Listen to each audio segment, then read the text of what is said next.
Coming up on this episode of Colonial Crossfire, the 2020 election is inching closer, but the Democratic primary? Oh, it's happening now. What's going on at the DOJ? How long will Roger Stone actually spend behind bars? And the White House has a post-impeachment purge. We'll take a closer look. Joining us on the left, Samuel Blake and Emma Wasserman. And on the right, Parker Staub and Shep Gersberg.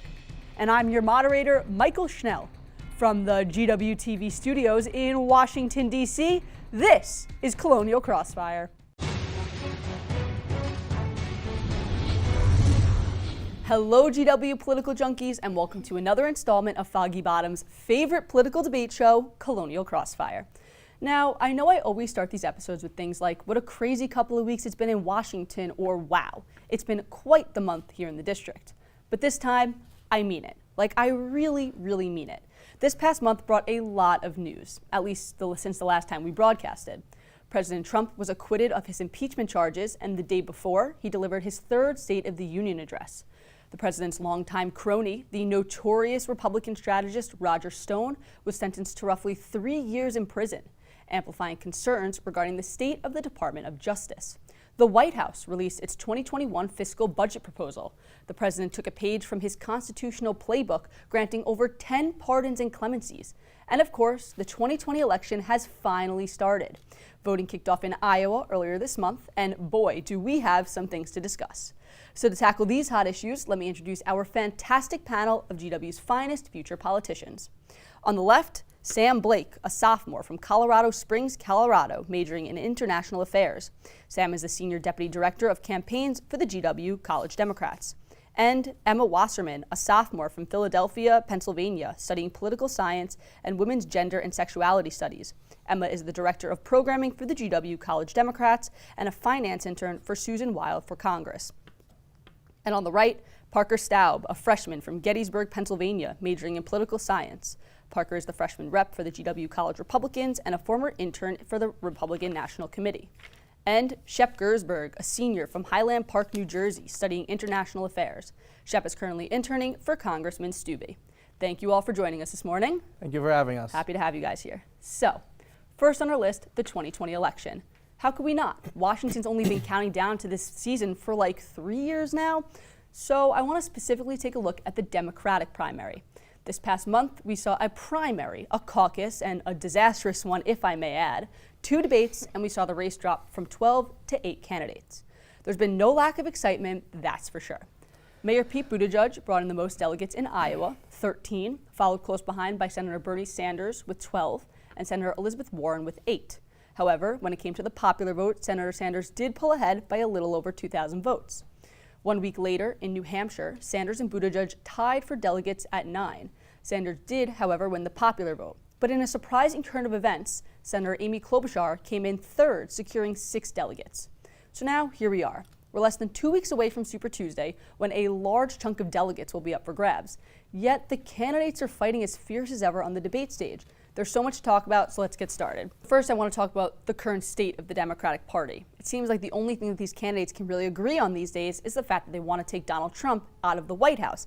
But speaking of that guy, he has a pretty clear shot to the Republican nomination. Many states are canceling their Republican primaries. He's not really having any fierce challengers.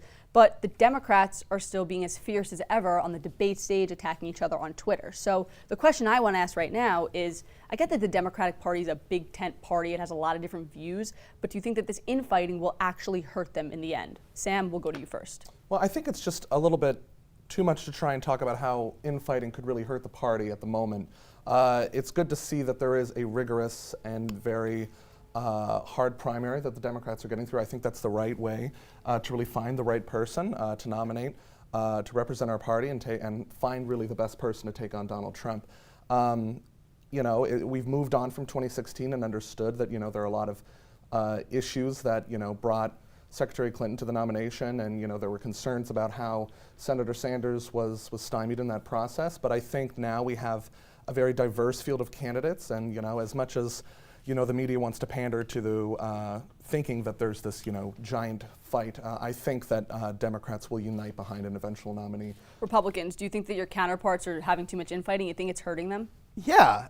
Infighting always hurts a candidate in the general. I think you'd be naive to say otherwise. And by the way, if you want to say that, you'll unite around each other in the end, look at Nevada. Your candidates were this close to a fistfight on the stage. And not only that, according to Nate Silver and 538, there's a 42% chance, according to him, that it goes to a contested convention, the first one since the 1950s. So we're going to get to the contested convention in a little bit. We're going to talk about that. You guys are going to tear each other apart, and it always hurts your candidate at the end because Trump is breezing through. He's not being hit by anyone, and he won't be hit by anyone. Meanwhile, you guys are doing Trump's opposition research for him. Now, I want to ask a question specifically about that debate in Nevada that you spoke about. Pete Buttigieg, he launched a pretty lengthy attack on Senator Sanders and Mayor Bloomberg before saying this, quote, "Let's put forward somebody who actually lives and works in a middle-class neighborhood, in an industrial Midwestern city. Let's put forward someone who's actually a Democrat." So he said that. Senator Sanders is self-proclaimed Democratic socialist. Mayor Bloomberg's had this indecisiveness with his party since 2001. He only just became a Democrat again in 2018. Do you think that Sanders and Bloomberg are a little out of touch with the Democratic Party? Republicans, what do you think?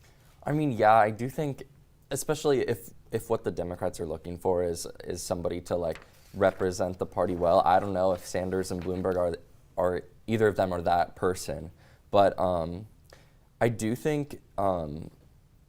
I don't know if Pete Buttigieg really has that capacity either to be the person that represents the Democratic Party in the future. So I want to talk a little bit more about that. Yeah. Senator Sanders, he's the perceived frontrunner right now. Yeah. Mayor Bloomberg is polling in double digits in several polls. Democrats, is he too out of touch with your party? Are these people the ones who you think can really lead the party? Yeah. So I definitely think that there is a growing divide in the Democratic Party that we have to acknowledge. And Mayor Bloomberg definitely is not going in the direction of where we're going, kind of towards the views kind of more like Senator Sanders has towards the left a bit.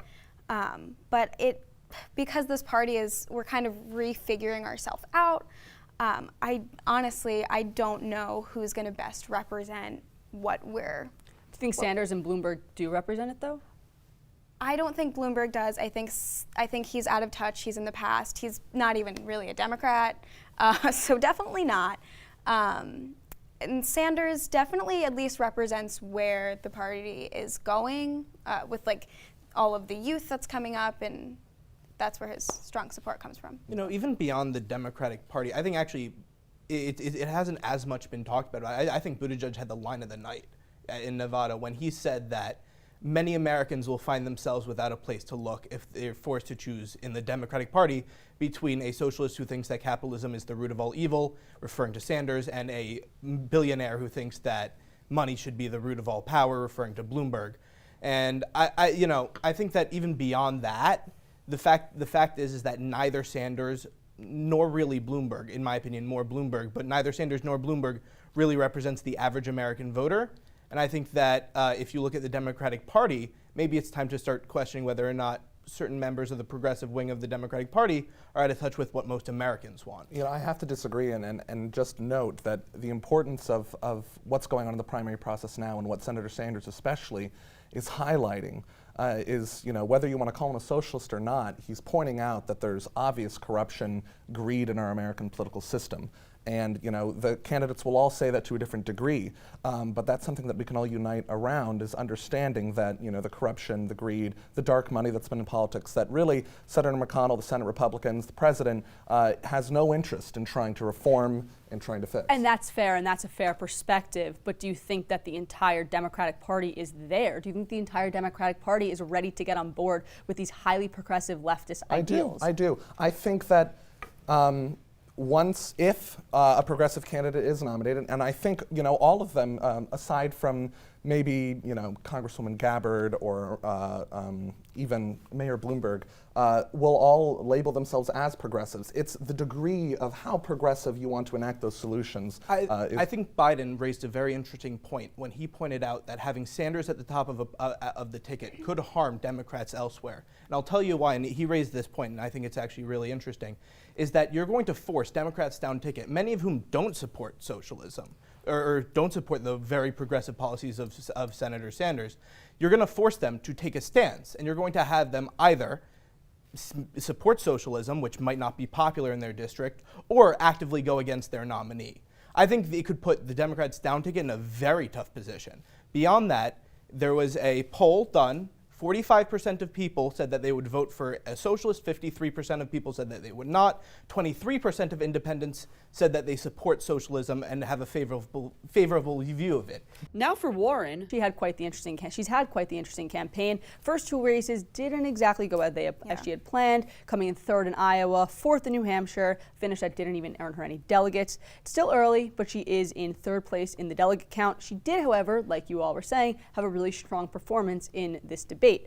Do you think that, considering this recent lag in the first two races, do you think that that's going to damage her campaign and her campaign for the presidency? Or do you think that this boost from the debate, she did bring in her best hour of fundraising during that debate, do you think this will be enough to sort of propel her back into the race? Absolutely not. I think that it's important to understand that she really is the great debater that she's proven herself to be time and time again. I don't think she really has ever had a bad debate performance. You know, that's kind of been immortalized in her, time way back in Oklahoma City as a high schooler. I think she has fantastic potential, especially with Super Tuesday. Everyone really wants to talk about how, momentum can carry, but let's keep in mind we're on the eve of only the third nominating contest. I do think it's pretty early. There's a long way to go, and I think there's a lot of room for any candidate, really. It is anyone's game. Republicans, does does Senator Warren have a shot? I think she definitely saved her campaign with her strong performance. After New Hampshire, I think I was saying that she's probably close to done. She was really fighting for the niche that Sanders is currently occupying. At the end of the day, I believe that this will really come down to one or two progressives and probably one or two moderates. And I think that she was showing that Sanders was beating her all over the place for that progressive slot. I do think that Elizabeth Warren is going to have to start appealing to like the more suburban mom like base of Klobuchar instead of like the progressive Bernie supporters, because I think Bernie kind of has his supporters locked in. They're also going to have to start pushing into each other's other's coalitions, because you can't win the nomination with only a little less than half of the caucus. I mean, the parties essentially two parties right now. She definitely showed that she's not out of it. I think she needs to have strong performances in either Nevada or South Carolina. If she doesn't have strong performances there, I think no matter how well she does in the debates, people, when it comes to Super Tuesday, won't view her as a viable candidate. I do think she needs to have a strong performance, a top 3 performance in either state. But I think that with this debate, and with, as you said, she's a very strong debater. And with the other debate coming up on February 25th, I think she needs to either make a top 3 or put in another strong performance in the February 25th debate. But she is currently fighting for the campaign to stay alive. All right, let's move on to the next candidate I want to talk about, Senator Klobuchar, who's been a bit of an anomaly this campaign season. She sort of ran under the radar during the campaign season, but then she came out in third place in New Hampshire, which was a stunning finish for her campaign, and she's been pretty fiery in these recent debates. So her campaign is saying that she has Klomentum. So, do you think that this Klomentum will continue? Do you think that Senator Klobuchar has a viable path to the nomination? Democrats, I'll throw to you first. Unfortunately, I don't think she does. She polls terribly with African American voters. Coming up to South Carolina and even in Nevada, people of color are actually going to be represented this time, as they weren't in Iowa and New Hampshire. So, I don't really think that she has, without that coalition, I don't think she has a reasonable path to the nomination. So I want to just come back with a question there. Yeah.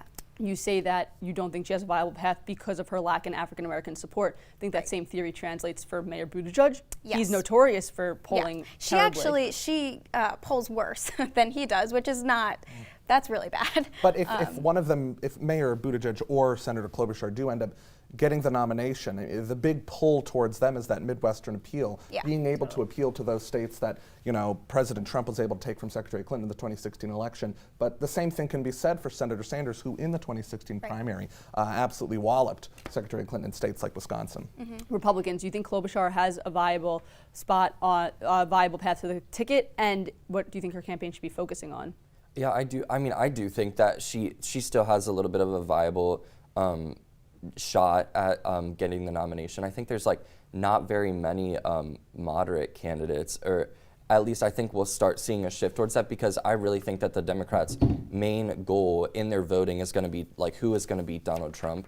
And I really don't think that they think that like a socialist progressive is going to be the one that's going to be like win over the whole country in the general election. There are still, though, a lot of moderates in the lane. But Because of that, I have to disagree. I don't think she has a viable shot to the top of the ticket. And if you look at the viable candidates, they are all white. And I feel like a white Democrat is more likely than not going to take a minority as their VP choice. So I can't see her getting onto the ticket. However, what I do see is I do think that she will more likely than not, if she continues to have a strong performance, manage to leverage her way into maybe a cabinet spot, a sub-cabinet spot, if she wants it. all right, She might not want it. But I want to if she move on wants to it. the last question. We are kind of teetering this is a little bit at the top of the block. How the Democratic Party runs their primary season and runs their caucuses.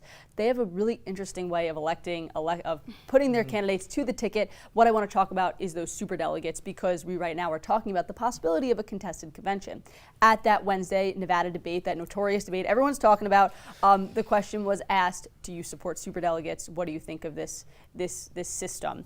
All the candidates on stage said let the process play out. If that means superdelegates, okay, except for Senator Sanders. We can also mention his 2016 finish and how superdelegates affected him 4 years ago then. So what I want to ask you guys is, do you think that superdelegates should remain in the system for putting a Democrat to the nomination? Democrats, it's your party. We'll let you give the first talk. You know, I think the way that the Democrats are able to reform the process in the past 4 years, I think, is on the right path. And really, I think the superdelegates should be a mode of last resort. And I do believe that the DNC is utilizing that in a way by, it's been a long time since we've had to go into a contested convention. We were talking about, what was it, 1954? Two. Was the last contested convention. Of course, it would be wonderful for all of us to be able to view that and understand how significant that is for political history. Exactly. But I also think, again, it's just so early to talk about contested conventions. It's a realistic possibility. But I think, having those 500 superdelegates in play, that's the voice, the higher echelon of the party that really will be working with whoever the nominee is going to be, and if they end up beating Trump to the White House. So I think, letting the process play out will be the good option, but also considering that the will of the people is the most important thing. That's where the DNC really has to get going. Republicans will give you the last word. Yeah, I mean, obviously Bernie would say that he doesn't support superdelegates. We saw in 2016, and he knows that the party upper echelon doesn't like him very much. They don't necessarily fall within his progressive ideology. And I believe that if it goes to a contested convention, absolutely the party elites, the head of the DNC, will be working behind the scenes to try to make sure a more moderate candidate ends up with a nomination. All right, we'll have to end the 2020 conversation there. We can keep going for hours, I know, but we got to move on. After this, we'll head over to the Department of Justice to see what's going on inside and take a closer look at the mythical Roger Stone. Stay tuned. Raise high. This isn't just our battle cry.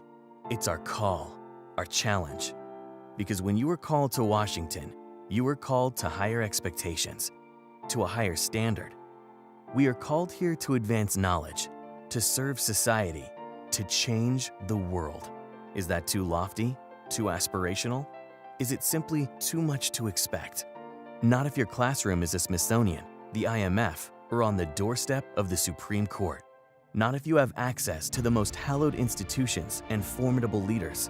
Not if you are given the tools to change minds, shape laws, influence entire fields of study, advance our way of life, change the course of history.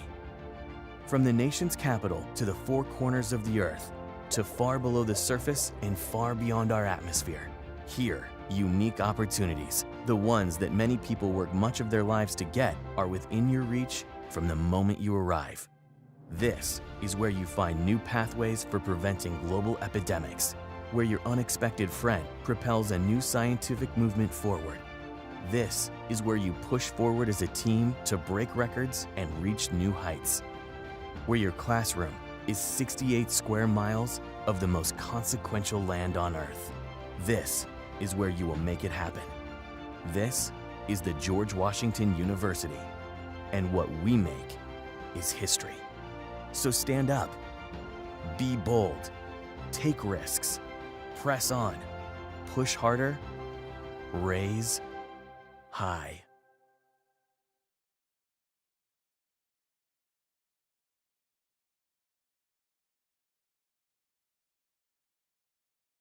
Welcome back. Switching gears a bit, let's take a closer look at the Department of Justice. First, some context.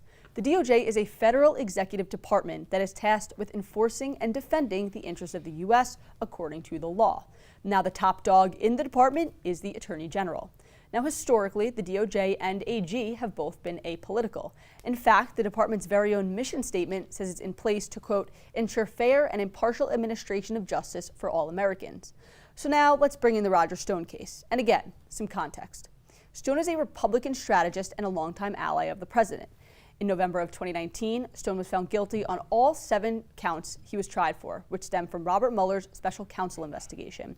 5 counts of lying to Congress, 1 count of witness tampering, and 1 count of obstructing a proceeding. Now, on February 10th of this year, prosecutors on the Stone case recommended 7 to 9 years of prison time for the strategist, and that was based off sentencing guidelines. In the early hours the next day, really early, 1:48 a.m., the president took to Twitter, writing, quote, "This is a horrible and very unfair situation. The real crimes were on the other side, as nothing happens to them. Cannot allow this miscarriage of justice." That same day, but at a reasonable hour, top Justice Department officials overruled the prosecutor's sentencing memo, thereby recommended reducing the sentencing period. In response, all 4 federal prosecutors on the Stone case, those very individuals who recommended the 7 to 9 years, withdrew from the case, one stepping away from the DOJ altogether. AG Barr, he denies that the White House had anything to do with this reversal. And on Thursday, a judge ultimately sentenced Stone to 40 months in prison, 3 years and 4 months. Clearly a major difference from those original guidelines. And now here we are. Roger Stone's going to prison, the possibility of a presidential pardon is on the table, and a Department of Justice that seems to be a little bit in disarray. What better time to dive in? Let's get to it. I want to start with 2 questions, kind of simple.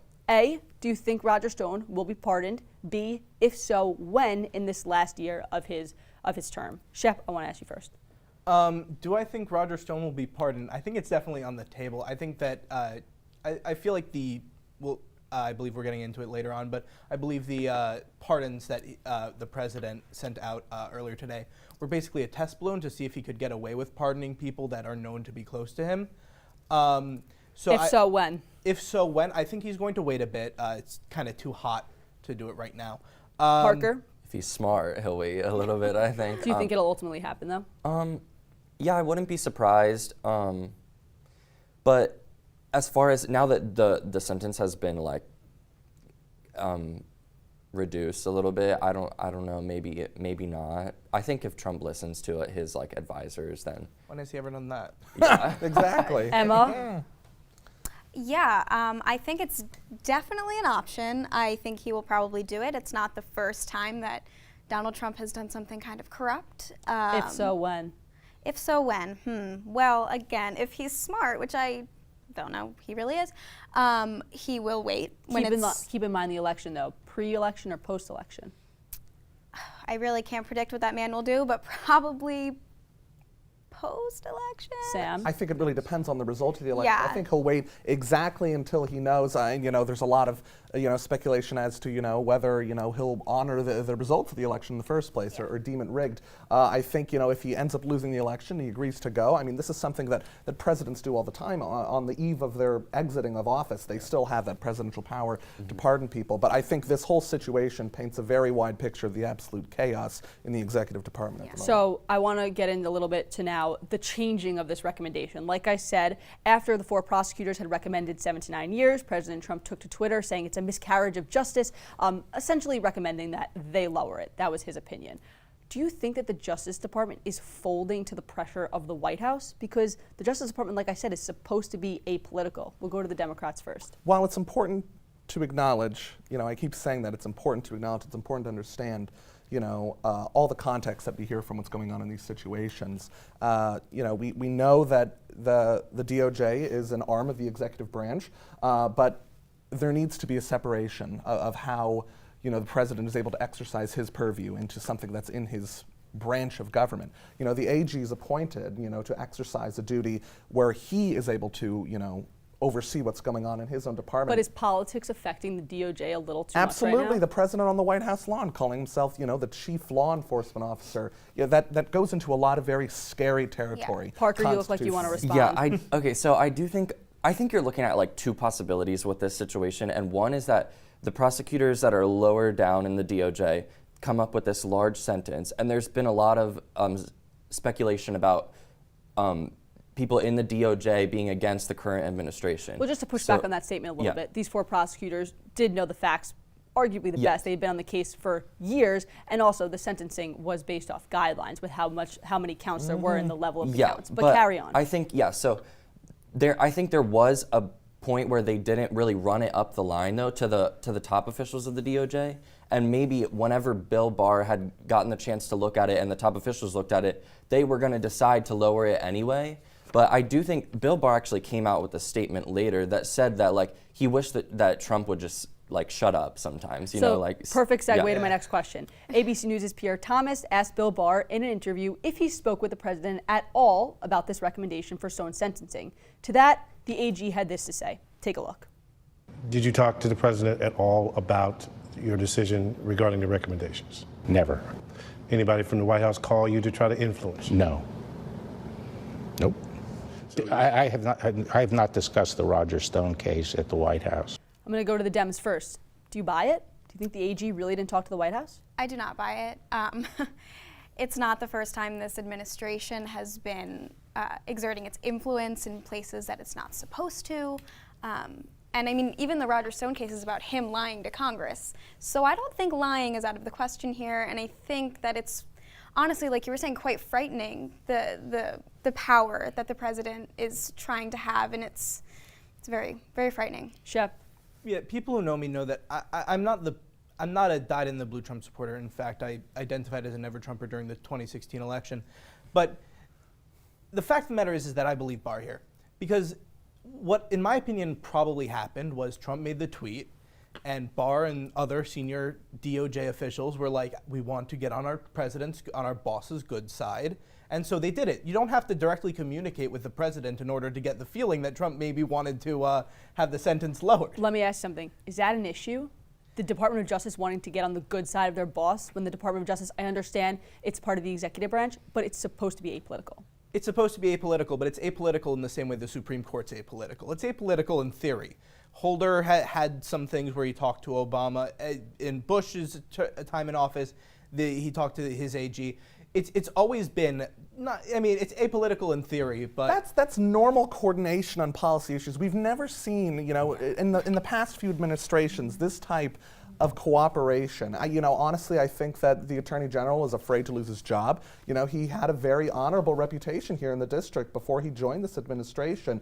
And, here he is at risk of losing that all as an Attorney General in a previous administration. Here he is trying to salvage what he can. In essence, coordination. It's a different type of coordination, but it's illegal coordination. That's what it is. I just don't think that. I don't even think it's that viable of an option to say that they were bending it to the will of their boss. Honestly, I think that probably what actually happened was, we have the support of the leader of Minority House and the majority of the Senate. They both came out in support of Barr instead of Donald Trump. I think this is a classic case, and I really think that everybody awards Donald Trump actually too much of he's scheming behind, trying to figure out everything. I really think this is just a classic case of Donald Trump not smart politically, sounding off about an issue that he shouldn't have. And when Bill Barr was probably going to reduce the sentence anyway, not actually bending to Trump, but now it looks like that because Trump had to tweet about everything. Our friends on the Republican side said it themselves. Donald Trump at the moment, whether he's doing this or not, or if he's being too idiotic to actually want to take part in anything that's going, if that's the case, he shouldn't be president in the first place. Sam, I want to go back on something you said before, talking about the fact that Bill Barr, his job may be in jeopardy. He may be stepping down. Over 2,000 former federal prosecutors have signed on to a petition saying that Bill Barr should resign from his post. Will he? if the Democrats end up, taking the White House by the end of this year, I don't know what his end game is going to be and how this whole political process plays out. But if he's able to keep the media on its toes, please the president, and execute his duties in the Department of Justice, I think he'll be just as happy to keep his job. Republicans, will he resign? I don't think he'll resign. I think that after all of this, I can't see a situation where he resigns unless Trump turns against him in addition to everything else. I don't see a situation where he feels it's in his best interest at this point in time to resign from his position. And now, last thing I want to talk about is precedent. This is a very interesting situation that we're in right now. Whether or not Barr is telling the truth, whether or not the tweet was actually a coincidence, is the White House folding to the pressure of is the DOJ folding to the pressure of the White House, or was Barr really just acting in his interest? The main point is that the DOJ is supposed to be apolitical, bottom line, period. There are questions right now. Is this setting a precedent that the DOJ could be finagled with, could be morphed by the presidency? Do you think that this is going to set the tone for future administrations, Republicans? I think that, in many ways, I hope that Trump's attitude and way of tweeting and all that is an anomaly when it comes to presidents. I hope that it doesn't set a precedent, because I hope that future presidents don't cavalierly tweet the way Trump does, and don't, for all of Trump's claims that, I'm not a politician and that's a good thing, you want a CEO to have some experience with the way business works, and you want a president to have some experience with the way politics works. And Trump very obviously doesn't, and he's acted that way. He hasn't listened to his political advisors. He's basically done whatever he wanted. And I hope that that's an anomaly in the sense of the grander American ideal. Do you think, you mentioned the tweets, do you think the tweets are the issue? Yes. I think Trump is often his own worst enemy. I think that many of his problems that he's blamed on other people, he's created himself through statements and tweets that, if he had someone vetting those things, would never have actually gotten tweeted. Democrats will give you the last word. Is this setting a dangerous precedent? I think it is 100%. Everything that Donald Trump does is very dictatorial, and that's setting a precedent for our country that's supposed to be a democracy, the power of the people. And when he controls the Justice Department, things that are supposed to be fair and equal, that does set a precedent. It does set a standard, and if that's continued throughout our country, which I hope it is not, that's very dangerous and very scary. Childish behavior. It is. Time for an adult in the White House. Yeah. All right, we'll have to end the segment there. Really great conversation. After the break, it's Rapid Fire. Stay with us. Hi, Colonials. Did you know there are hundreds of ways for you to volunteer with GW? Each year, over 1,500 alumni, parents, and friends contribute thousands of hours to make our community stronger. There are countless ways you can volunteer, so it's easy to choose an opportunity that is most meaningful to you, like connecting with students and alumni based on your student involvement, identity, or personal interests. Getting involved with your local alumni network. Mentoring a current student via our online mentoring platform. Connecting with prospective students through undergraduate admissions opportunities, serving on an industry network leadership council, becoming a social media ambassador. The list goes on. No matter where you are in the world or how much time you have to give, you can connect and volunteer with GW. And the best part, it's easy to get involved. Just visit alumni.gwu.edu/volunteer to learn more about these and other opportunities. Because of your service to GW, you are able to make a direct impact on the lives of former, current, and future students. We look forward to working with you. Raise high.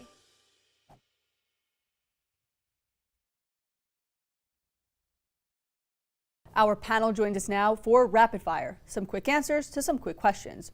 Now, earlier this month, President Trump released his proposed 2021 fiscal budget.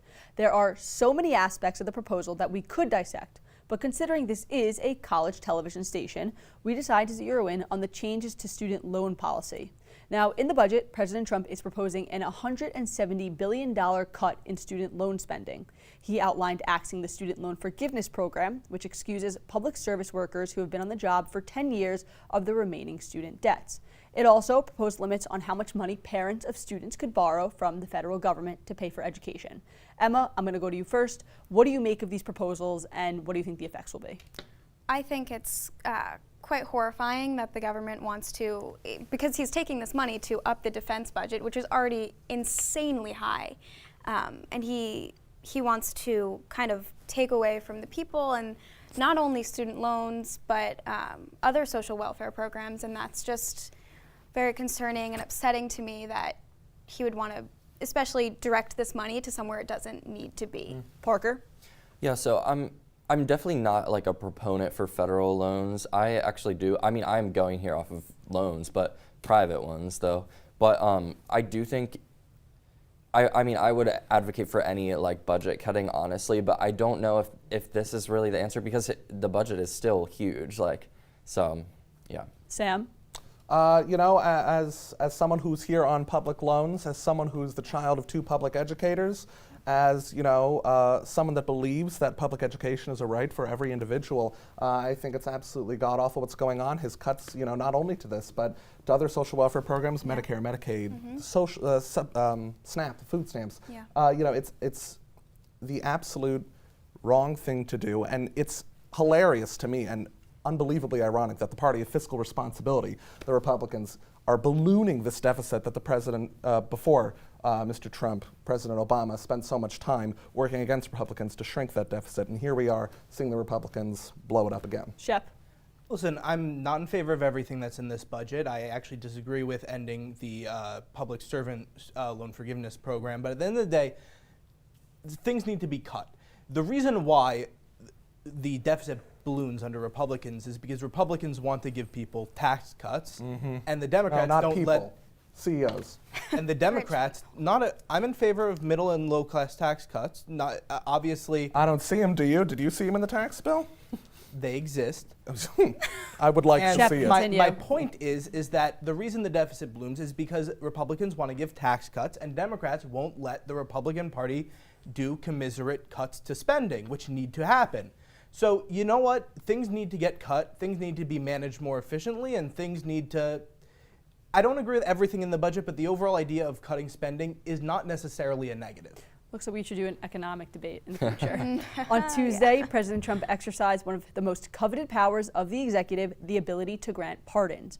Article 2 of the Constitution says that the president has the, quote, power to grant reprieves and pardons for offenses against the United States, except in cases of impeachment.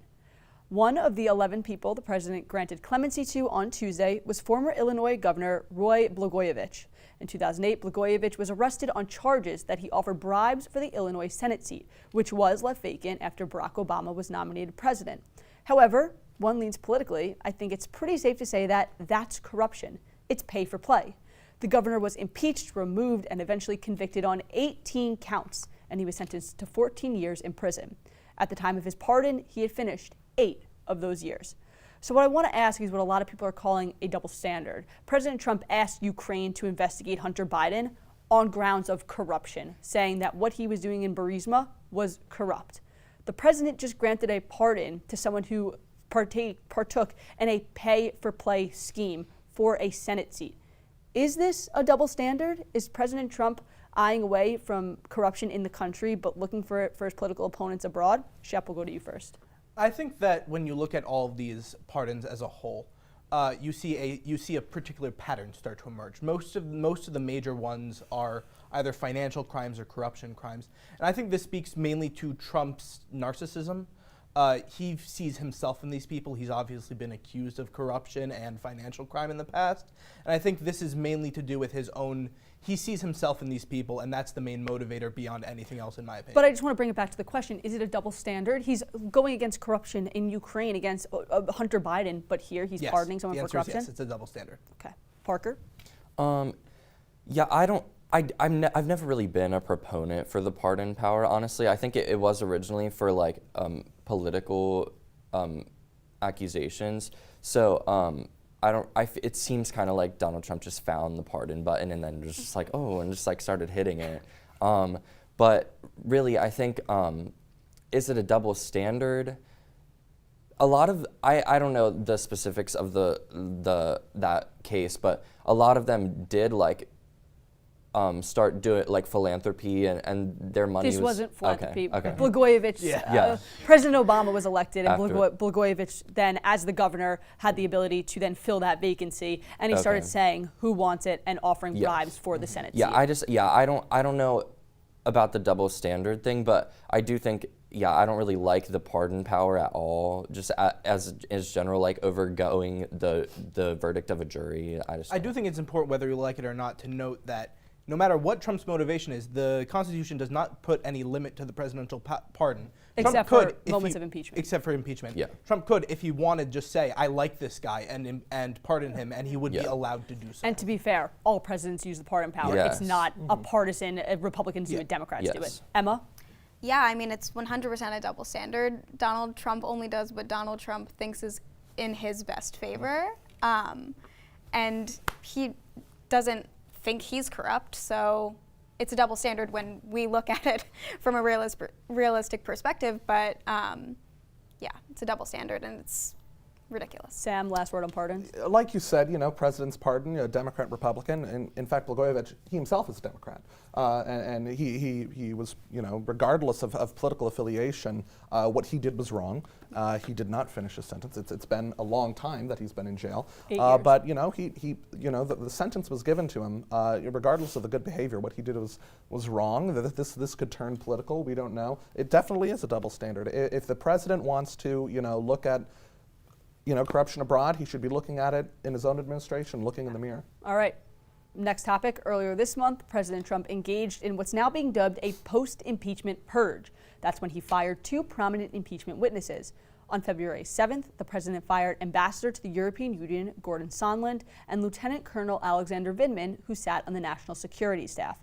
Both of these career diplomats offered testimonies before television cameras that linked the president to the hold on Ukrainian military aid.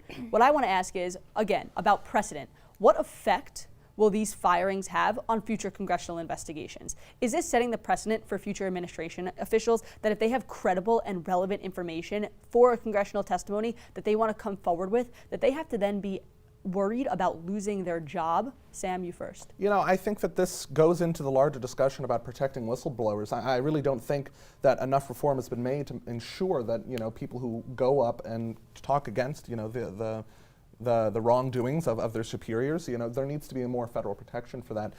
And I see that happening if there's a Democratic administration in the future.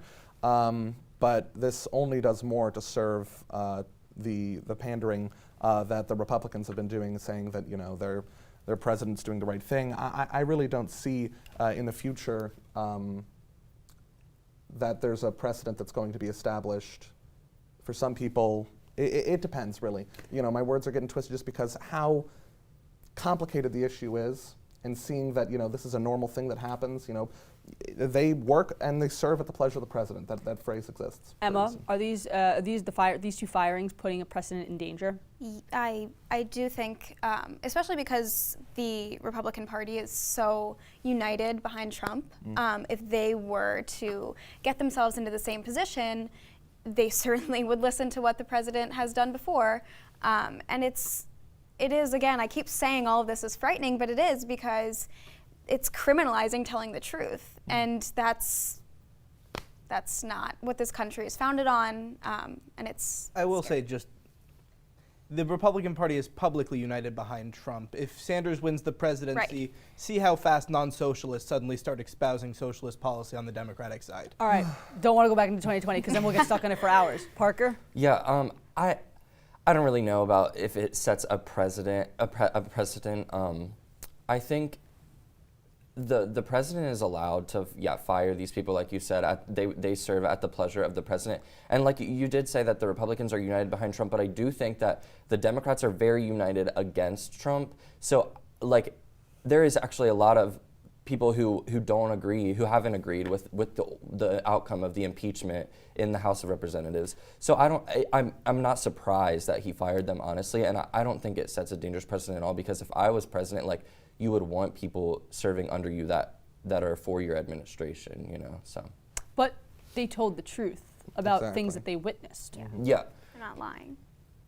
So The assumption is There you go. just to make it clear, they came forward because they were telling the truth, not because they weren't favorable of the administration, because they were asked by their country to come forward with truthful information, so they did. Yeah, and I think whether or not, yeah, okay, so they told the truth is what we're assuming. I don't know. Some people, Of course They they did. did. I really they don't. were held under oath. They had a no lot choice. of No, okay, I'm just saying the continue. outcome of the I impeachment will say, is very highly lying under oath contested. is Okay. not unprecedented. Perjury is a thing. Yeah. Keep going.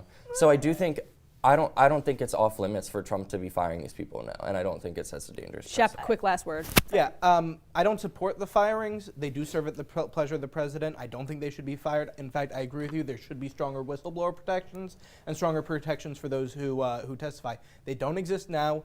Trump is very big on loyalty to him more. And I think it's understandable why he fired them. Do I think they should have been fired? No, but I understand why he did it. Last topic is really nuanced, so I want to walk through the facts. On Thursday afternoon, the New York Times reported that intelligence officials briefed the House Intel Committee on their findings that Russia is actively interfering in the 2020 election with the intentions of helping to re-elect President Trump. The Times continued, writing that the president was angered by this briefing because he feared the Democrats would use the intelligence against him. All this just 2 days after the president tapped Richard Grenell to become the new acting director of national intelligence. Now, a little on that front. The DNI was established after 9/11 as the point person to oversee the intelligence agencies. It reports threats and other intel briefs to Congress. Now, this Grenell guy, he's the ambassador to Germany, who has very little experience in intelligence. So here's where the facts stand. The President of the United States tapped a new DNI who has little experience after the former acting DNI allowed for a congressional hearing on ongoing Russia meddling in 2020, which angered the president. All that considered, I want to ask, what are the national security implications? And do you think that this move, this new nomination, and the fact that President Trump was angered by the fact that Congress was briefed about the Russian meddling, do you think that's jeopardizing our national security? Parker, you first.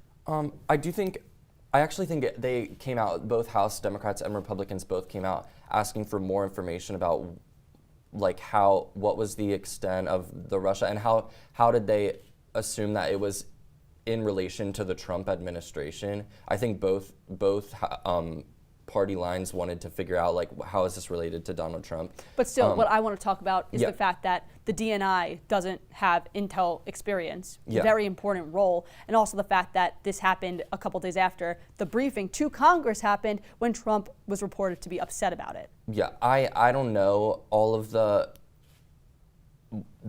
qualifications of either of those people, but I still think that it's the president's choice to nominate who he wants to these positions. Do you think but to get back to the question, I'm sorry, but I want to get back to the question. Do you think this is dangerous for the country's national security or even for election security? No, I don't think it's dangerous. I think the country is more on the radar of looking out for these Russia interferences than ever. And I do think it's probably just like Trump reacting because we just had how many millions of dollars of taxpayers went into an investigation on Trump and Russia and nothing came of it. So I'm not surprised that Trump took this action really.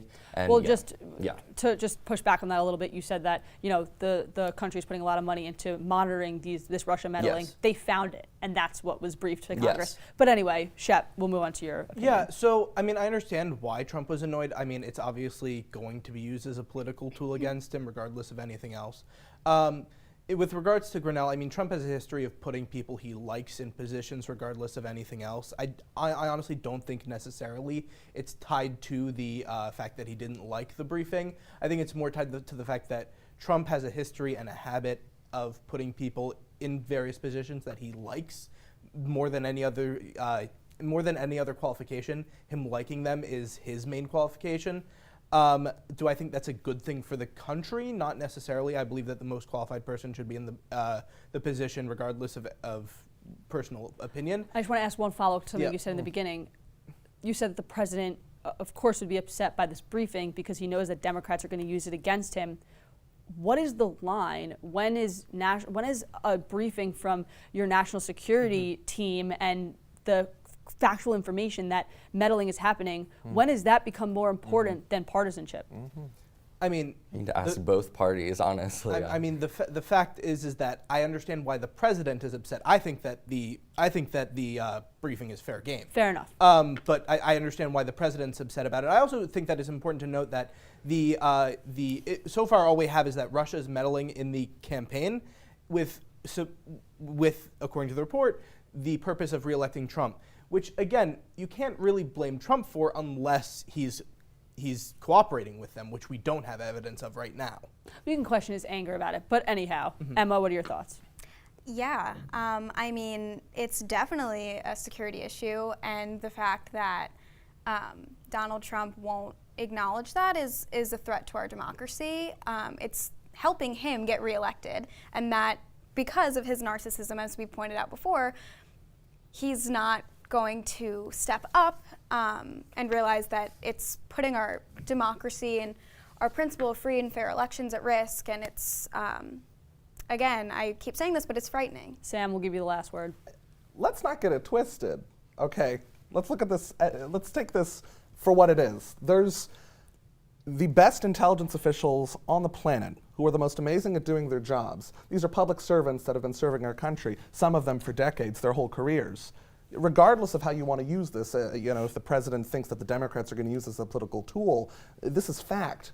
We have foreign interference in our elections, and that's what we really need to be worried about. And the fact that the president and his party aren't taking this seriously, the fact that Senator McConnell isn't allowing more election protections to be put into federal law, and he's blocking that, letting that die in the Senate, it's a betrayal to the country, period. All right. We tackled a lot this episode. I want to thank you all so much. We could have gone on for hours more, but we'll definitely have you all back. Sam Blake, Emma Wasserman, Parker Staub, Shep Gersberg, thank you guys so much for coming on. Loved having you.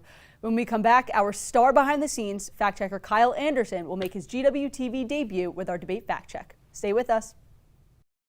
Universities like George Washington play a critical role in hosting debate and discourse on events of the day. The right answer is not to refuse the other. The right answer is not to say, get rid of this religion. It's not part of us. It's wrong. I think that the story of America is a story of race. So when I think of the questions that I'm asking or the stories that I'm going to write, I'm thinking, okay, well, what are we learning about our country? Well, I think the likelihood of him being indicted is close to 100%. There was a lot of hurdles that had to be cleared in order for that to happen. One of the reasons that Donald Trump is president is because there is such a frustration with the way that Washington functions. Sympathy is one thing, but empathy is the language of recovery, and it's something that's without a doubt instilled into every person that's in recovery. It's never lead with the positive, it's always lead with the perceived negative. Well, that is part of the problem. I mean, I actually would agree with you on that. Thank you. You're welcome. One of the things that we have seen that is most under siege in this country is the notion of civil discourse, and we here at GW, among other things, very much want to stand for that. This is truly an only at GW moment.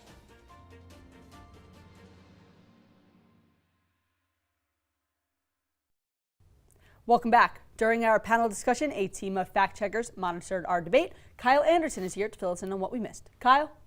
Thanks, Michael. Our debaters came prepared for today's debate with very few errors. However, some clarifications do need to be made. During the debate, Democrat Emma Wasserman stated that Amy Klobuchar polled terribly amongst African Americans and even worse than Mayor Pete. However, this statistic depends on the metric. Klobuchar actually edges out Mayor Pete in favorability, as an Economist YouGov poll reports that 44% of African Americans have a favorable view of Amy Klobuchar compared to only 41% who have a favorable view of Pete Buttigieg. However, when you look at the nomination, only 2% of African Americans poll with Pete Buttigieg and 0% poll with Klobuchar. Republican Shep Gersberg said that there are no protections in place for whistleblowers. It is worth noting, however, that while there are not many protections, there are some. The Department of Justice grants their whistleblowers immunity from retaliations such as firings or wage cuts, and the Occupational Safety and Health Administration gives whistleblowers the same protections for workplace violation reports. However, it is worth noting that the executive branch has very few protections in place for those who blow the whistle on executive functions. Democrat Sam Blake said at the end of our debate that Senator Mitch McConnell was blocking electoral protections. This is a mixed bag, as there have been several pieces of election security legislation blocked from debate by McConnell, but he has responded to recent pressures by expanding congressional funding for election security programs. And that's all for the fact check. Back to you, Michael. Thanks, Kyle. All right, well, that's all for this episode of Colonial Crossfire. Be sure to check us out online at www.gw-tv.com and follow us on Twitter and Instagram and like us on Facebook. And if you have strong political beliefs and want to voice them to the GW community, please reach out to the Crossfire team via email or social media. We would love to have you on the show. For all of us here at GW TV, I'm Michael Schnell. Thanks for getting caught in the crossfire with us. We'll see you right back here next time.